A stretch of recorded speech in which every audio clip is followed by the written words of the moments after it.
지금부터 110회 전산세무 2급 실무시험 문제풀이를 하도록 하겠습니다. 우리 회사는 도원기업이고요. 전자제품의 제조 및 도소매업을 주업으로 영위하는 중소기업으로서 단기의 회계기간은 이번 연도이고 전산세무에게 수업용 프로그램을 이용하여 다음 문법에 답하시오라고 되어 있습니다. 자, 먼저 1번에 있는 재무회계부터 이제 풀이를 할 건데요. 참고로 세무회계 실무 파트는 다음 강의에서 설명할 테니까 이번 강의는 문제 1번, 그리고 문제 2번, 그리고 문제 4번의 재무회계 파트만 설명을 드리도록 하겠습니다. 자, 그러면 1번 문제 일반전표 입력으로 가도록 하겠습니다. 입력 시 유의사항은 읽어보시고요. 1번부터 풀이를 하겠습니다. 1월 5일날 에코전자의 상장 주식 100주를 단기 투자 목적으로 단기 매매 증권이죠. 한 주당 6만원에 취득하고 대금은 증권거래 수수료 3만원과 함께 보통예금에서 지급을 하였습니다. 자, 그러면 100주를 6만원에 취득했으니까 얼마? 600만원치를 사왔겠죠. 그쵸? 그럼 차변에 들어온다 단기매매 증권 600만원, 그리고 돈은 뭘로 주었다? 보통예금으로 주었죠. 얼마? 603만원 주었죠. 그러면 단기매매 증권을 처음에 분개하고 대변에 나간다 603만원 분개했을 때, 자, 보니까 이 3만원만큼의 차변은 모자라죠. 이게 뭐다? 거래 수수료죠.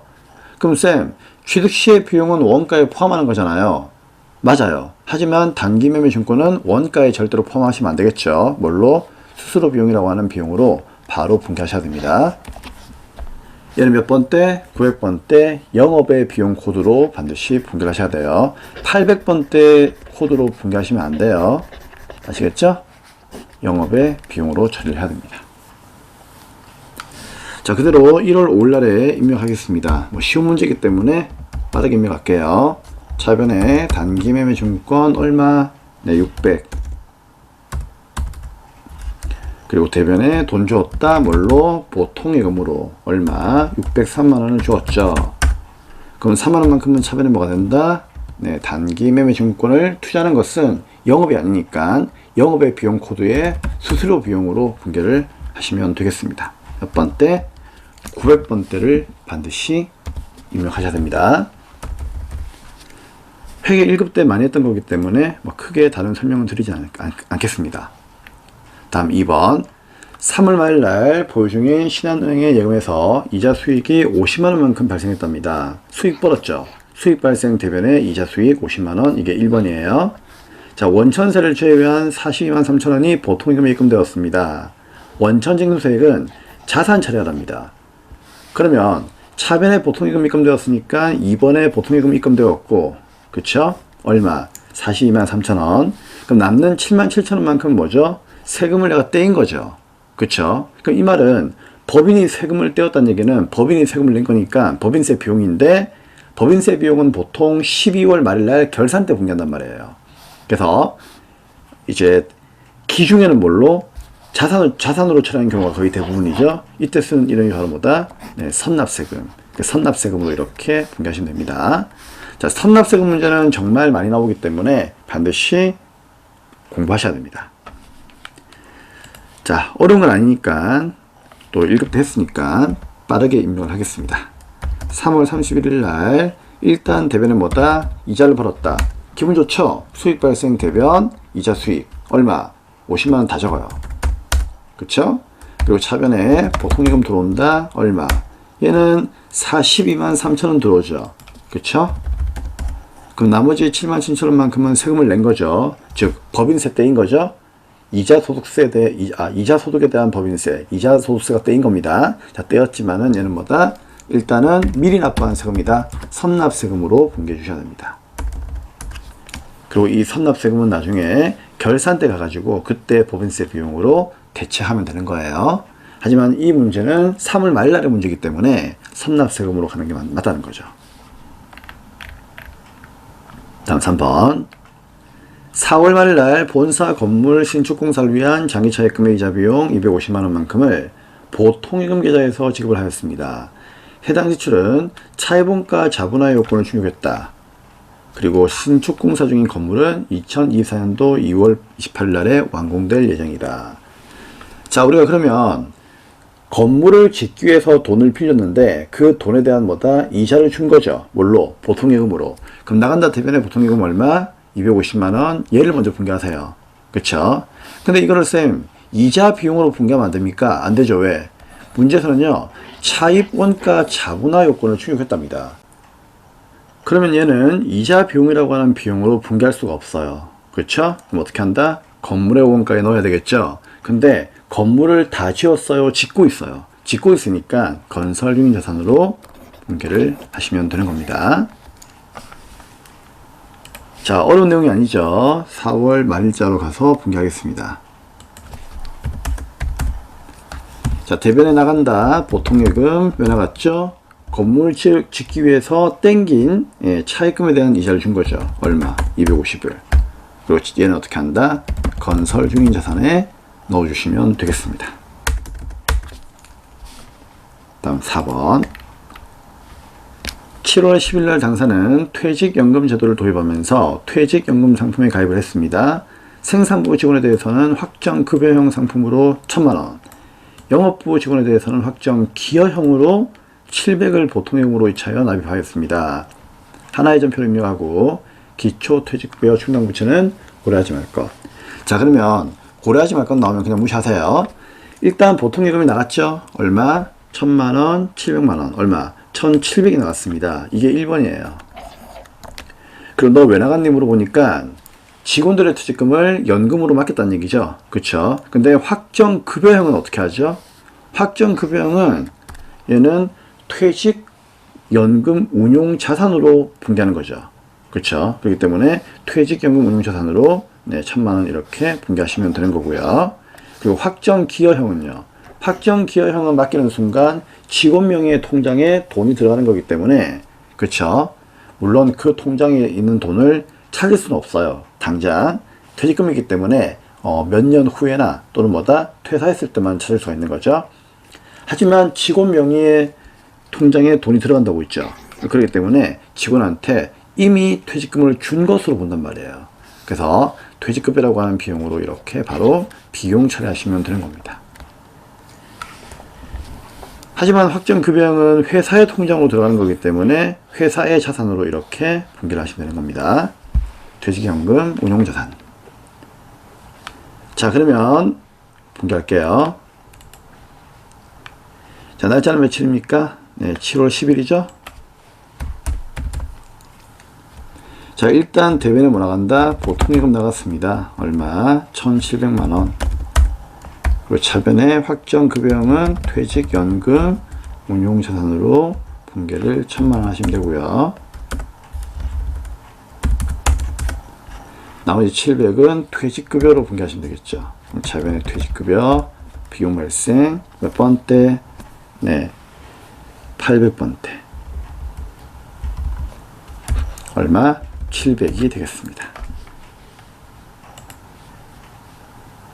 자, 영업부가 확정기여형을 쓰고 있기 때문에 그렇죠. 영업부에 대해서는 확정기여형이니까 영업부는 비용 처리하죠. 그 비용이 뭐다? 영업부는 판매비와 관리비이기 때문에 판관비에 800건대 코드를 쓰는 겁니다. 아셔야 돼요. 네. 자, 그럼 이제 5분 문제 보겠습니다. 7월 15일 날 지유로부터 공장에서 사용할 기계장치를 구입하기로 계약을 했어요. 계약금 500을 즉시 당좌수표 발행하여 지급하였습니다. 대변의 당좌예금, 차변의 상급금 이런 건 쉬운 거죠. 쉬운 거기 때문에 그냥 넘어가겠습니다. 자, 입력을 빠르게 하고 다음 내용으로 가겠습니다.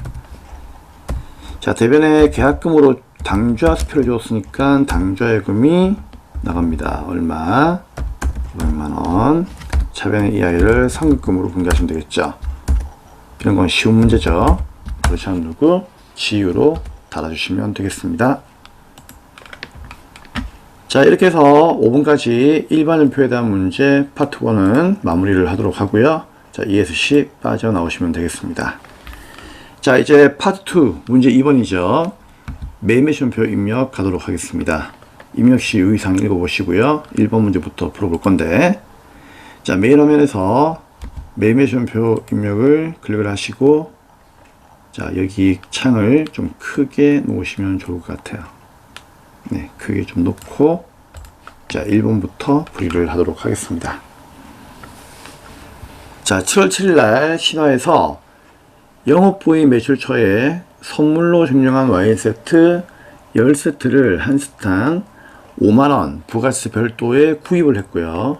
전자세운기안서 밑줄 짝 발급받았습니다. 대금 50만원은 현금으로 주었고 선물은 구입 즉시 모두 거래처에다가 전달했습니다. 자, 그럼 얘는 구입하고 세운기안서니까 어디로 간다? 매입의 과세로 가야 되겠죠. 그쵸? 그래서 7월 7일 날에 매입의 과세인 어디? 자, 여기를 가야 되겠죠? 51번. 근데 한 번만 더 생각해 보세요. 이거 어떻게 했어요? 거래처에다가 선물한 거죠. 접대비네? 접대비는 공제가 안 됩니다. 그쵸? 그래서 매입의 불공 몇 번? 54번으로 가야 됩니다. 품목은 누구입니까? 네, 와인 세트죠? 와인 세트. 이렇게 그냥 적으시면 되고요. 자, 몇 세트? 10세트. 그럼 10개 수량 적고 단가는 한 개당 5만원이죠? 그러면은 50만원에 5만원 되겠습니다. 자, 거래처는 누구입니까? 네, 신화에서 네, 구입을 한 거죠. 그리고 전자에 체크합니까? 네, 전자에 체크해야 되겠죠. 1번. 자, 불공제 사유를 꼭 적으셔야 됩니다. F2 누르고 몇 번? 이거는 접대비니까 4번으로 가서 엔터 치면 되겠죠. 접대비 관련. 자, 분계는 어떻게 하면 되겠습니까? 네, 현금으로 주었죠. 저는 현금 1번. 차변에 원재를 구입한 건 아니고 접대를 했으니까 접대비로 이렇게 바꿔주셔야 됩니다. 영업부서에서 접대한 거니까 몇 번 때? 800번 때 접대비를 사용하시면 돼요. 자, 쉬운 문제였습니다. 그쵸? 다음 2번. 7월 20일 날 공장에서 생산부서가 사용할 선풍기를 하나마트에서 현금으로 구입을 했고요. 구입 동그라미 아래와 같이 현금 영수증 체크 발급받았습니다. 선풍기 처리할 것. 자, 구입하고 현금 영수증이니까 현금 영수증으로 매입세 공제가 되겠죠. 그럼 매입에 현금 과세가 되는 겁니다. 7월 20일로 가셔가지고 매입의 과세 몇 번? 아, 그냥 과세가 아니라 현금 과세죠. 현금 영수증이니까. 그래서 61번 넣으시면 되고요. 자, 품목은 문제에 나와 있는 거 그냥 보고 적어도 괜찮아요. 자, 여기에 맥스파워 선풍기 아니면 그냥 선풍기 해도 괜찮아요. 단가 11만원, 수량은 10개, 금액은 110만원입니다. 자, 그래서 맥스파워 선풍기 수량은 10개, 단가는 네, 11만원, 100만원에 10만원이 되겠습니다. 자, 그리고 거래처는 누구입니까? 네, 하나마트에서 구입을 했죠. 자, 하나마트라고 나와 있고요. 문제에서 분계는 몇 번입니까? 네, 전에 현금을 주었으니까 1번 체크하시면 되겠죠. 대신에 차변에 우리가 구입한 건 뭐죠? 원재료가 아니죠. 선풍기를 구입했죠. 그럼 쌤, 이거 비품 아닙니까? 아무런 말이 없으면 뭐 비품으로 해도 될 것 같은데 여기 보니까 소모품비로 처리를 하라고 되어 있습니다. 그렇기 때문에 소모품비로 분계를 하시면 되겠습니다. 몇 번대? 네, 공장에서 사용을 하기로 했으니까 500번대로 가시면 되겠습니다. 자, 그러면 분계는 다 끝났으니까 이제 3번 문제 보도록 하겠습니다. 8월 16일 날 UFC사에 제품을 $10,000의 해외에 직수출하고 8월 말일 날에 수출 대금을 전액 달러로 받기로 하였습니다. 16일 날 팔았는데 8월 말일 날 받기로 했으면 외상이죠. 일자별 환율은 다음과 같습니다. 수출 신고번호 입력은 생략할 것. 자, 그러면 일단 수출이니까 8월 16일 날 가도록 하겠습니다. 자, 8월 16일 날 매출의 수출이니까 네, 16번이죠. 자, 품목은 누구입니까? 자, 품목은 제품이죠. 자, 근데 수량과 단가 같은 게 나와 있습니까? 안 나와 있고 그냥 $10,000라고 되어 있죠. 그쵸? 그럼 이 $10,000를 어느 환율에 이제 우리가 적용시킬 것이냐, 그게 중요한데, 자, 어느 환율에 적용시키죠? 수출 실적 명세서 작성할 때 배웠죠. 언제와 선적일과 그 다음에 대금을 회수한 날 또는 환가일 중에서 빠른 날이라고 했죠. 그쵸? 그러면 선적일과 대금의 수요일 중 빠른 날인데 선적일이 더 빠르죠. 그죠? 그래서 여러분 금액을 외상으로 했을 때는요, 어차피 선적일이 빠르기 때문에 선적일의 환율을 체크하시면 되는 겁니다. 쌤, 수출 신고일은요, 쌤이 수출 신고일은 무시하라고 했죠? 얘는 절대로 신경 쓰시면 안 됩니다. 자, 그래서 1100을 $10,000에 곱하니까 얼마? 네, 1100만 원 나오는 겁니다. 그래서 1100만 원으로 금액을 적으시면 되고요. 영세니까 당연히 부가가치세는 없고, 어디에 수출했죠? 자, 수출한 데가 UFC. 그럼 영어로 그냥 U 적고 엔터. 그럼 UFC사 나올 거고요. 엔터. 자, 영세율 구분해서 F2 누르시고 직수출에다가 체크를 해야 되겠죠. 자, 신고번호 생략하고 엔터. 자, 분계는 어떻게 하죠? 전액 외상이니까 2번 누르시면 되겠습니다. 그러면 차변의 외상 매출금, 대변의 제품 매출, 분계는 이렇게 마무리가 되는 겁니다. 자, 항상 기억합시다. 선적일과 환가일 중에서 빠른 날이니까 항상 외상일 때는 선적일을 체크하시면 되는 겁니다. 다음 4번. 9월 말일 날 명학산업에 제품을 공급하고 팔았죠. 다음과 같이 전자상계안서를 발급하였습니다. 그러면 일단 매출의 과세는 답이 나왔고, 대금은 8월 말일 날 기수령한 계약금, 뭘까요? 선수금이겠죠. 그러면 선수금 180만 원만큼을 제외한 잔액을 명학산업이 발행한 당겨수표. 명학산업은 내가 아니고 타인이죠. 그럼 타인이 발행한 수표니까 얘는 뭐다? 현금이라고 생각하시면 됩니다. 수령을 하였습니다. 자, 그러면 문제를 보도록 하겠습니다. 자, 팔고 세운계안서를 주었으니까 9월 말일 날에 매출의 과세로 가야 되겠죠? 몇 번? 11번 가시면 되고요. 자, 품목은 누구입니까? 네, 제품으로 가시면 되고, 자, 금액은 세운계안서 안에 나와 있죠. 공급가액이 1,800만 원이고요. 여기 나와 있죠? 네, 세액이 180만 원입니다. 거래처는 누구입니까? 명학산업이죠. 전자에 체크하시고요. 분계는 어떻게 할까요? 분계는 혼합으로 가야 되겠죠. 왜? 일부는 선수금이고 일부가 현금이니까. 자, 그러면 대변의 제품 매출 부가세 수금 1800에 180 잘 되어 있죠. 자, 이거 문제 없고 차변에 뭐다? 돈 들어오는 걸로 분개해야 되겠죠. 하나는 선수금 사라집니다. 이게 얼마라고요? 네, 문제를 보니까 180만 돼 있어요. 그럼 나머지는 어떻게 했느냐? 명학산업이 발행한 수표를 받았다는 얘기죠. 그건 타인이 발행한 거니까 타인 발행 수표예요. 걔는 현금이죠. 현금으로 분개를 하시면 되는 겁니다. 나머지 얼마? 1,800만 원이 되겠습니다. 다음 5번. 10월 말일 날 구매 확인서에 의하여 체크. 구매 확인서나 로컬 LC, 즉 내국 시험장이죠. 자, 이런 거 나오게 되면은요, 쌤이 영세로 가라고 있죠. 의하여 크림으로부터 수출용 원재료를 매입을 하고 영세율 세운계안서를 발급받았습니다. 자, 매입하고 영세율 세운계안서죠. 그럼 매입의 영세가 확인되었습니다. 대금은 보통 예금에서 줄게.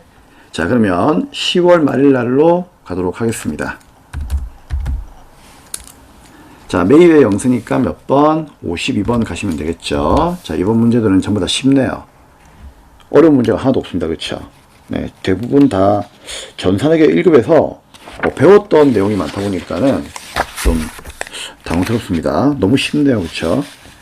그래서 이렇게 일반 전표하고 매매 전표는 좀 쉽게 나옵니다. 어차피 우리가 1급 때 공부했던 내용 그대로 나오는 거기 때문에 여러분들이 조금만 노력하시면요, 거진 다 점수를 이제 획득할 수가 있어요. 자, 아무튼 이렇게 해서 품목은 원재료 구입을 한 거고요. 그쵸? 매입의 영세. 자, 금액은 얼마입니까? 네, 600만 원. 그리고 코드는 거래처 누구? 크림이 되겠습니다. 전자에 체크하시고요. 그 다음에 분계는 어떻게 한다? 보통 예금으로 주었으니까요, 그냥 혼합하는 게 낫겠죠. 네.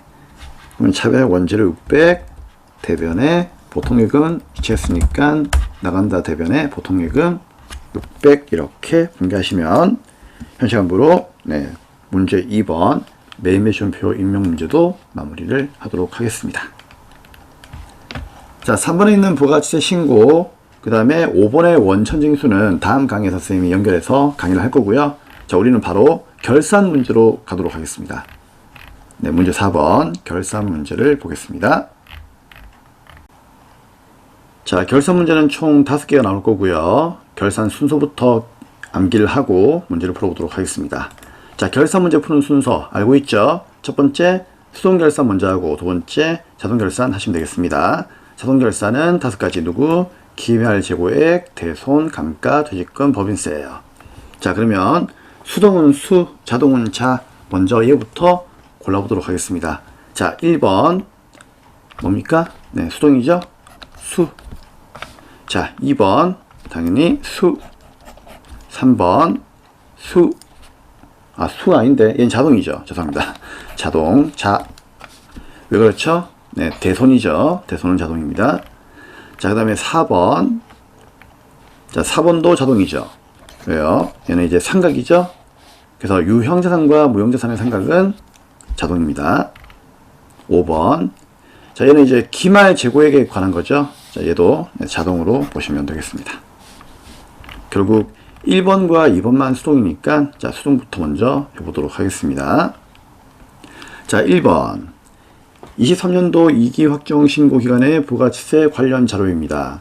아래의 자료만을 이용하여 부가가치세 대급금과 예수금을 정리하는 회계 처리를 하시오.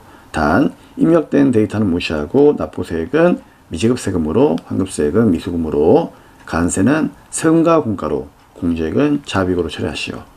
자, 이 문제는 어떤 문제이죠? 그렇죠. 부가가치세 상계 처리 문제이죠. 자, 상계 처리하는 문제는 무조건 쌤이 어떻게 분개하라고 했죠? 차변의 부가세 예수금 1번, 대변의 부가세 대급금 2번. 자, 얘를 먼저 분개해야 되겠죠. 그러면 부가세 예수금은 72만원이고 대급금은 52만원이니까 72, 52 이렇게 얘를 먼저 분개하는 거예요. 그쵸? 근데 이 돈은 참고로 매출세액이 72만원이고 부가세가 52만원이면 여기에서 이걸 빼가지고 다음 달 25일까지 우리가 20만원만큼의 부가가치세를 내야 되겠죠. 그렇죠? 그러면 지금 내는 게 아니라 다음 달에 내는 거기 때문에 20만원만큼을 미지급 세금으로 대변에 분개를 해야 되겠죠. 그렇죠? 근데 바로 분개하시면 안 되고요. 혹시라도 뭐 가산세라든지 그 다음에 또는 이제 세액공제가 있으면은요, 걔네들도 먼저 분개를 해야 돼요. 근데 보니까 뭐가 있다? 가산세가 있다는 얘기죠? 네. 지연 발급 가산세가 얼마가 있습니까? 10,000원이 있죠. 그럼 얘도 우리가 어떻게 한다? 분개를 해야 돼요. 그럼 가산세는 말 그대로 벌금 내는 거니까, 그쵸? 세금과 공가로 분개하시면 됩니다. 3번, 세금과 공가로 차변의 비용 발생 10,000원 분개하시면 되고요. 근데 전자신고세액 공제는 뭐예요? 이거는 우리가 세금을 내는 게 아니고 세금을 공제받는 거죠. 그쵸? 기분 좋은 거잖아. 이런 거는 뭐다? 잡이익으로 처리하죠. 그럼 대변에 잡이익으로 얼마? 네, 이렇게 10,000원 이렇게 분개하시면 되는 거예요. 그러면 어차피 10,000원이니까 맞죠? 결국은 미지급 세금은 그대로 20만원이다. 그렇죠? 네. 그럼 20만원만 내면 되는 거기 때문에 미지급 세금 마무리를 하시면 되겠습니다. 자, 어려운 내용이 아니었습니다. 일반연표 12월 말일자로 가서 분기를 하시면 되겠네요. 자, 차변에 부가세 예수금 매출세액부터 분개합니다. 얼마? 네, 70 얼마였죠? 네, 2만원. 그쵸? 72만원.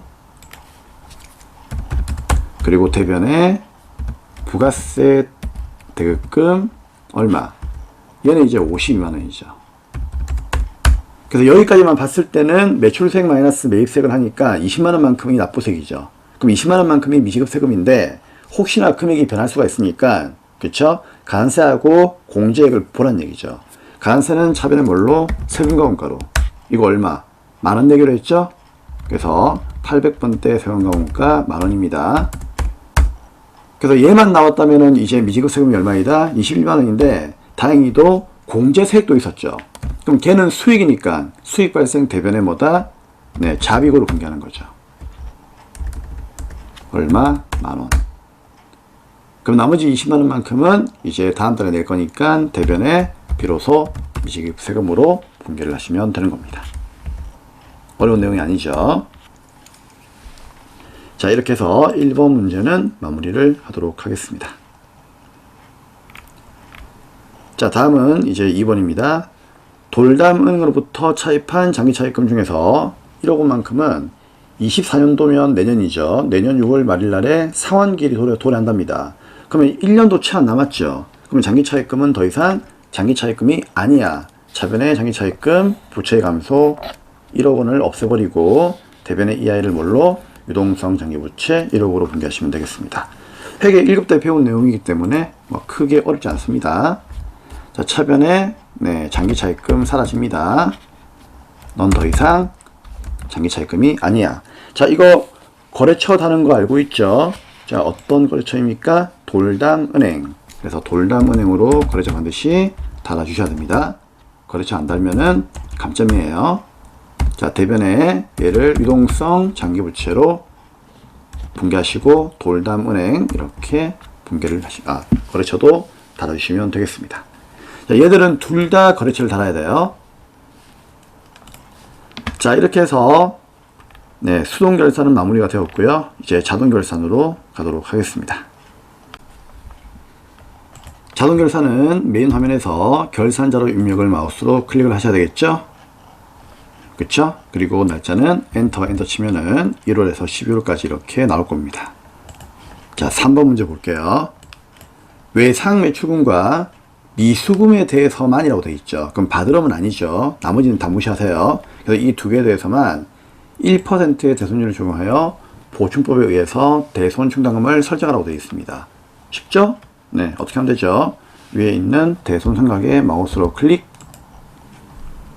자, 1% 있죠? 그럼 얘는 이제 건드리지 말고 외상 매출금하고 누구?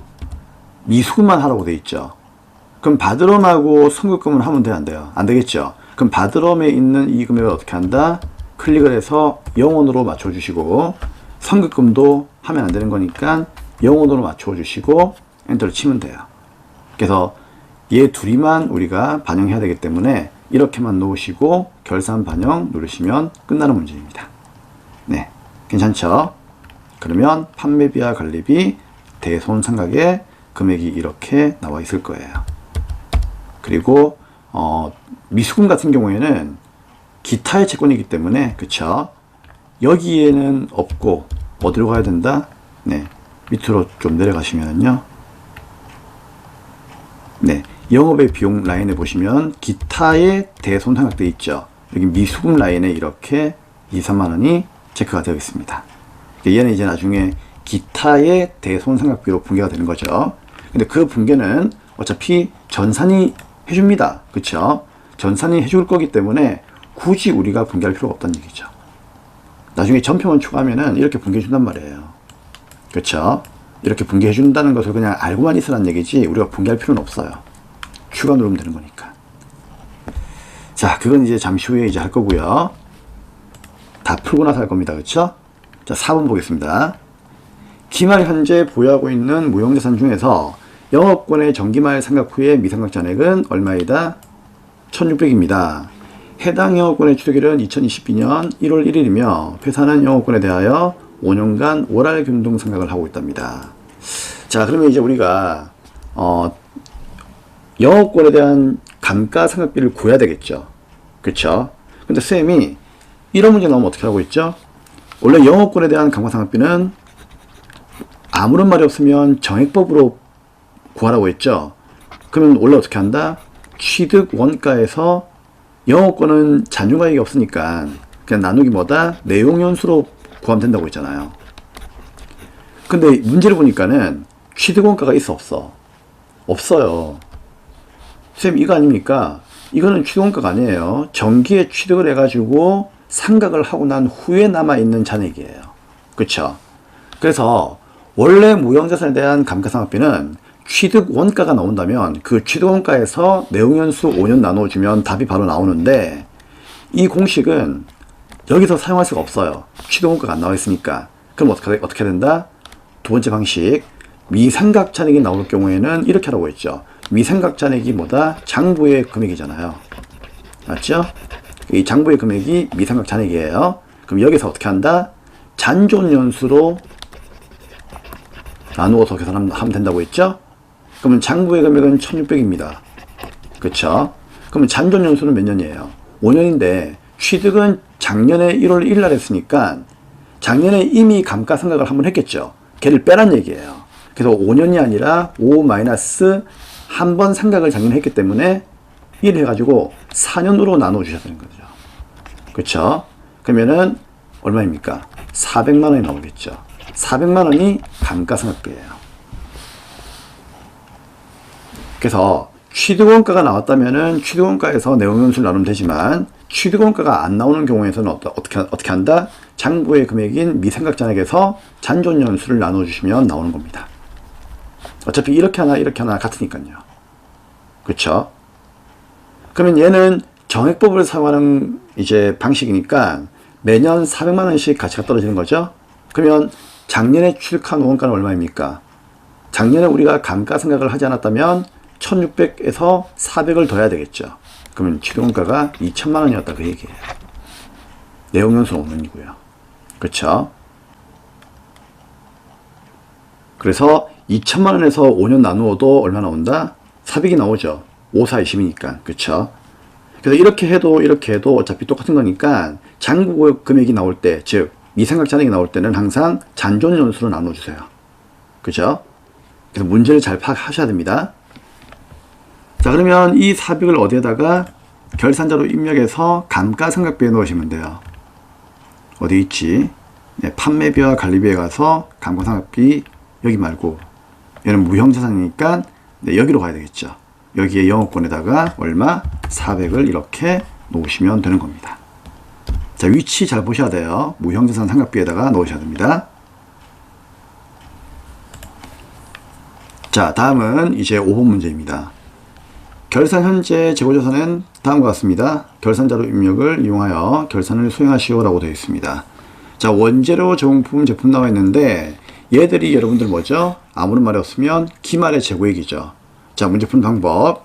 자, 일단 여기 보니까 특수한 매매 방법이 나와 있는데 이건 나중에 보도록 하고요. 일단 얘네들을 여러분들이 좀 헷갈리지 않게끔 먼저 금액을 넣어 볼게요.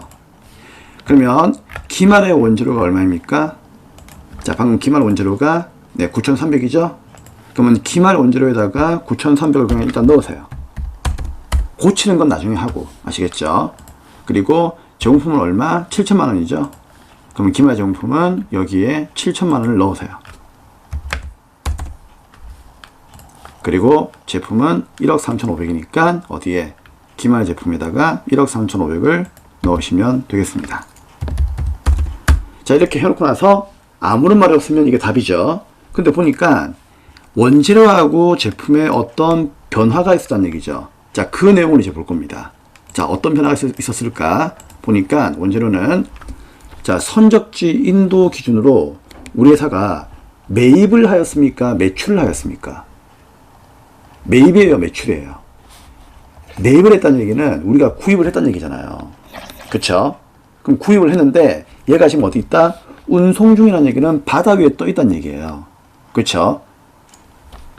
그럼 바다 위에 떠가지고 아직까지 우리 회사로 도착하지 아니한 원재료가 200만 원만큼 미포함되어 있답니다. 그럼 이거 어떻게 할까요? 포함을 해야 되겠죠. 왜? 선적지 인도 기준은 그 나라에서 선적을 하는 순간 모든 거래가 끝난 거기 때문에 우리가 매입자니까 결국 이 원재료 누구 거다? 우리 거예요. 우리 거니까 우리 회사의 재고에다가 플러스를 해야 돼요. 얼마를요? 200을. 그래서 9,300이 아니라 9,500입니다. 그러면 방금 입력했던 기말 원재료 찾아가셔가지고요. 9,300을 9,500으로 바꾸어만 주시면 되는 거예요. 이렇게. 간단하죠? 아니면 계산 바로 해가지고 그냥 입력해도 괜찮고요. 그건 여러분 마음대로 하시면 됩니다. 근데 이게 만약에요, 선적지 인도 기준이 아니고 만약에 이게 도착지 인도 기준이면 답은 뭘까요? 200을 더하시면 안 됩니다. 그대로 9,300이에요. 왜 그럴까? 도착지 인도 기준으로 매입을 했다면은 우리 매입자니까 아직 도착 안 했죠. 지금 바다 위에 있다니까. 맞죠? 그러면 아직 도착 안 했으면은 얘는 뭐다? 포함하시면 안 돼요. 그래서 선적지 인도 기준과 도착지 인도 기준을 잘 이해하셔야 되는 겁니다. 그리고 우리 회사가 매입자인지 매출자인지도 이해를 하셔야 되는 거예요. 근데 우리 회사가 매입자니까 선적지 인도 기준이면 배에 실는 순간 우리 거니까 플러스 하는 거고, 만약에 도착지였다면은 아직 도착 안 했으니까 플러스 하면 안 되는 거죠. 그쵸? 자, 그런 내용들을 직관적으로 이해를 하셔야 되는 거예요. 자, 아무튼 얘는 뭐다? 네, 플러스를 해야 됩니다. 선적지 인도 기준이니까. 자, 다음 제품. 수탁자가 보관 중인 위탁 제품 500만원이 미포함되어 있습니다. 자, 우리 위탁 판매의 경우에는요, 이런 거죠. 자, 우리 회사가 뭐다? 출판사예요. 책을 팔아달라고 누구한테? 수탁자, 교보문고한테 맡긴 거죠. 근데 교보가 아직도 판매하지 못한 게 500만원만큼 가지고 있더라, 그 얘기예요. 근데 이게 교보문고에 있다 보니까 우리 회사가, 그쵸, 미처 포함시키지 못한 거야. 그럼 어떻게 하면 되죠? 그렇죠. 교보문고가 500만원치의 책을 가지고 있지만은 이 책 누구 거예요? 우리 거예요, 우리 거. 우리 거니까 우리 회사의 재고에다가 포함을 해야 되는 거죠. 그렇죠? 그래서 수탁자가 판매하지 못한 제품은요, 무조건 우리 회사 거기 때문에 500을 전부 다 여기 금액에 엎어야 되는 겁니다. 그러면 1억 3,500이 아니라 1억 4천이 되는 거죠. 그러면 기말 제품 재고에 가셔가지고, 네, 1억 얼마? 4천으로 바꿔주셔야 됩니다. 그래서 누군가에게 항상 물건을 팔아달라고 맡길 때는요, 나중에 결산 때 어떻게 한다? 일단 우리 회사 재고를 파악한 다음에, 그쵸? 팔아달라고 맡긴 그 수탁자의 진열대 위에 만약에 우리 회사 제품이 남아있다면 걔들로 다 넣어줘야 된다, 그 얘기예요. 아시겠죠? 자, 그러면 이제 입력을 다 했으니까 이상으로, 네, 결산 자료 입력은 마무리가 되었고요. 자, 위에 있는 전표 추가 눌러보겠습니다. 좋아하시겠습니까? 예. 자동 결산 붕괴 완료 나와 있죠? 이러면은 현시간부로, 네, 결산 문제도 끝이 납니다. 네, 수고하셨고요. 자, 110회 전산 세무 2급 재무회계 파트 풀이는 마무리를 하도록 하겠습니다. 다음 강의에서 이제 부가치세와 소득세에 대한 실무 시험 문제를 풀이하도록 하겠습니다. 다음 강의에서 뵙도록 하겠습니다.